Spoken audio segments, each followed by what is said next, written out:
Bonjour à tous. Alors aujourd'hui, nous allons parler des purifications et des rechargements des pierres et des pendules.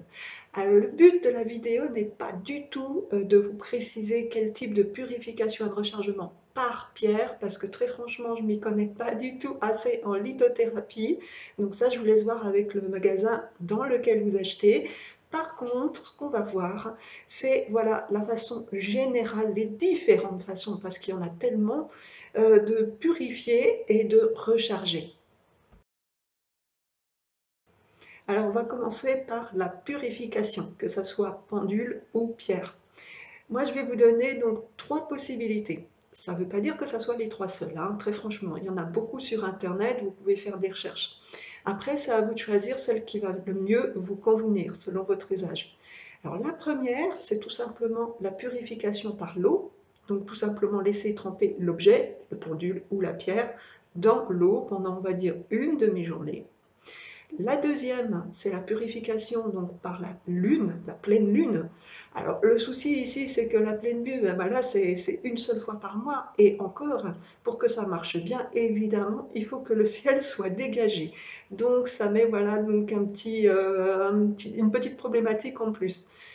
Et sinon, la troisième possibilité que je peux vous indiquer, c'est la purification par la terre. Ça, c'est moins connu, mais par contre, vous pouvez très bien mettre, que ce soit votre pendule ou votre pierre, dans la terre, toute une nuit par exemple, pour voilà, la purifier. Alors, si vous n'avez pas de jardin, c'est vraiment pas grave.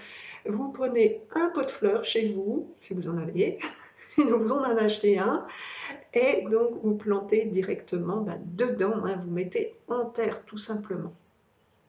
Alors moi, mon astuce, celle que j'ai adoptée, c'est tout simplement donc la purification par l'eau. Par contre, je ne laisse pas une demi-journée, puisque je me suis aperçue qu'en passant tout simplement la pierre ou le pendule sous l'eau courante du robinet, ça marchait très très bien. Il faut juste en fait émettre à ce moment-là l'intention avec le cœur, j'en ai déjà parlé dans d'autres vidéos, de purifier l'objet. Note très importante. Renseignez-vous bien quand vous achetez des pierres auprès du magasin pour savoir si celle-ci peut passer à l'eau. Par exemple, j'ai l'exemple de la sélénite que je vous montre là ici. Voilà, c'est une belle petite pierre blanche, un peu translucide quand on regarde à travers. Celle-ci, alors elle est connue pour malheureusement fondre quand elle est exposée longtemps dans l'eau. Bon, alors ça serait dommage de l'y mettre. Voilà, donc demandez toujours bien au magasin conseil. Les rechargements. Alors pareil, 3 méthodes. Pareil que tout à l'heure, ce ne sont pas les 3 seules. La première, rechargement par la lumière, que ça soit solaire ou lunaire. Alors quand je dis solaire, il ne faut pas forcément que ça soit un jour de grand soleil. Moi j'ai déjà testé par des jours où il faisait un peu gris dehors et ça marche très très bien aussi. Ensuite, vous avez donc avec les amas cristallins. Donc, poser la pierre ou le pendule sur l'amas cristallin. Alors, de préférence, ce qui marche le plus, c'est améthyste et cristal de roche, très connu. Et la troisième possibilité, en fait, c'est d'utiliser une fleur de vie que vous pouvez trouver facilement sur Internet, imprimée sur une feuille. Et donc, vous posez votre objet dessus pour le recharger. Lors de l'achat de vos pierres, renseignez-vous bien auprès du magasin pour savoir quelle pierre peut aller directement au soleil. Parce que par exemple, j'ai l'exemple cette fois du quartz rose, voilà mon petit quartz. Je sais qu'il ne faut pas le mettre en plein soleil. Alors déjà, premièrement, tout simplement parce que sa couleur rose va vraiment baisser, il va devenir presque blanc, finalement, il va vraiment éclaircir.